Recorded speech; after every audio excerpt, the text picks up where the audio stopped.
بچوں میں مقابلہ بازی شخصیات کی تباہی۔ بچپن انسان کی شخصیت سازی کا سب سے نازک اور بنیادی دور ہوتا ہے۔ اس دور میں جو عادت، رویے، رجحانات پروان چڑھتے ہیں وہ پوری زندگی پر اثر انداز ہوتے ہیں۔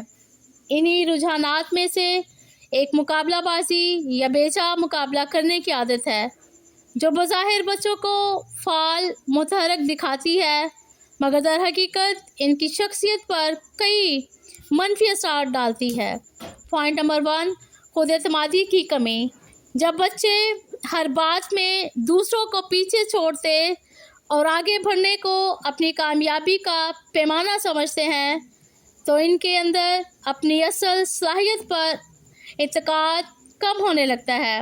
اگر وہ کسی مقابلے میں ہار جائیں یا دوسرے سے پیچھے رہ جائیں تو فوراً احساس کمتری میں مبتلا ہو جاتے ہیں۔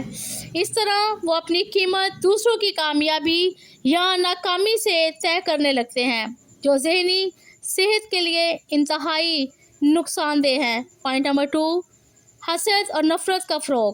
مقابلہ بازی اکثر بچوں میں حسد کو جنم دیتی ہے۔ جب وہ دیکھتے ہیں کہ ان کا ساتھی زیادہ تعریف پا رہا ہے یا زیادہ نمبر لے رہا ہے یا زیادہ پسند کیا جا رہا ہے تو وہ اس سے جلنے لگتے ہیں۔ یہ حسد آہستہ آہستہ نفرت میں بدل سکتا ہے، جو دوسروں کو ختم کر دیتا ہے اور معاشرتی رشتوں کو کمزور کر دیتا ہے۔ ایسے بچے دوسروں کی کامیابی پر خوش ہونے کی بجائے دل میں کٹتے رہتے ہیں۔ پوائنٹ نمبر 3، دباؤ اور ذہنی تناؤ۔ بے جا مقابلہ بچوں پر اضافی دباؤ ڈالتا ہے۔ وہ ہمیشہ یہ سوچتے رہتے ہیں کہ کہیں وہ پیچھے نہ رہ جائیں یا لوگ انہیں ناکام نہ سمجھیں۔ یہ سوچ ان میں بے چینی اور تناؤ پیدا کرتی ہے۔ نتیجہ یہ نکلتا ہے کہ ان کی کارکردگی مزید گرنے لگتی ہے، نیند متاثر ہوتی ہے اور وہ جسمانی طور پر بھی کمزور ہونے لگتے ہیں۔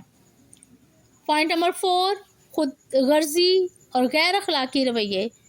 جب مقابلہ بازی کو حد سے بڑھا دیا جائے تو بچے کامیابی حاصل کرنے کے لیے کسی بھی طریقے کو درست سمجھنے لگتے ہیں۔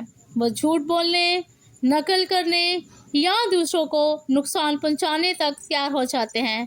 یوں ان کی اخلاقی تربیت متاثر ہوتی ہے۔ ان کی شخصیت میں خود غرضی، منفی رویے جڑ پکڑنے لگتے ہیں۔ پوائنٹ نمبر 5، تعلقات میں دراڑیں۔ مقابلہ کرنے والا بچہ دوسروں کو ہمیشہ حریف سمجھتا ہے، دوست نہیں۔ وہ کم ہی حقیقی تعاون یا ہمدردی کے جذبات پیدا کر پاتا ہے۔ وقت کے ساتھ ساتھ ایسے بچوں کے تعلقات کمزور ہوتے ہیں۔ وہ تنہائی کا شکار ہو جاتے ہیں اور دوسروں کے ساتھ مل کر کام کرنے کی صلاحیت کھو دیتے ہیں۔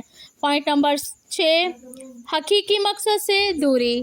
تعلیم اور کھیل بچوں کی شخصیت سازی، سیکھنے اور صحت مند تفریح کے لیے ہوتے ہیں، لیکن جب ان کا مقصد صرف جیتنا اور دوسروں کو پیچھے چھوڑنا بن جائے تو اصل روح ختم ہو جاتی ہے۔ بچہ علم کو سیکھنے کی بجائے صرف نمرات کے لیے بڑھتا ہے اور کھیل کو صحت مند سرگرمی کی بجائے فتح حاصل کرنے کی جنگ سمجھنے لگتا ہے۔ حل اور مثبت رویے۔ والدین، اساتذہ کی ذمہ داری ہے کہ وہ بچوں میں بے جا مقابلہ بازی کی بجائے تعاون، باہمی احترام اور ذاتی ترقی کا جذبہ پیدا کرے۔ بچوں کو یہ سمجھایا جائے کہ کامیابی کا مطلب صرف دوسروں سے آگے نکلنا نہیں بلکہ اپنی پچھلی کارکردگی سے بہتر ہونا ہے۔ انہیں اپنی صلاحیتوں کو پہچاننے اور ان پر اعتماد کرنے کی عادت ڈالی جائے۔ تعریف صرف جیتنے والوں تک محدود نہ ہو بلکہ محنت کرنے، کوشش کرنے والوں کو بھی سراہا جائے۔ اجتماعی سرگرمیوں اور ٹیم ورک کے ذریعے بچوں کو یہ سمجھایا جائے کہ کامیابی سب کے ساتھ مل کر بھی حاصل کی جا سکتی ہے۔ نتیجہ، مقابلہ بازی اگر اعتدال میں ہو تو بچوں کو محنت اور لگن سکھاتی ہے، مگر جب یہ بیجا اور زبردستی مسلط کر دی جائے تو شخصیت کو تباہ کر دیتی ہے۔ یہ بچوں کو حسد، خود غرضی، دباؤ، تعلقات کی کمزوری کی طرف دھکیلتی ہے۔ اس لیے والدین اساتذہ کو چاہیے کہ وہ بچوں کو صحت مند ماحول فراہم کرے جہاں وہ اپنی انفرادیت کے ساتھ آگے بڑھے اور دوسروں کی کامیابی میں بھی خوش ہونا سیکھے۔ Thank you so much.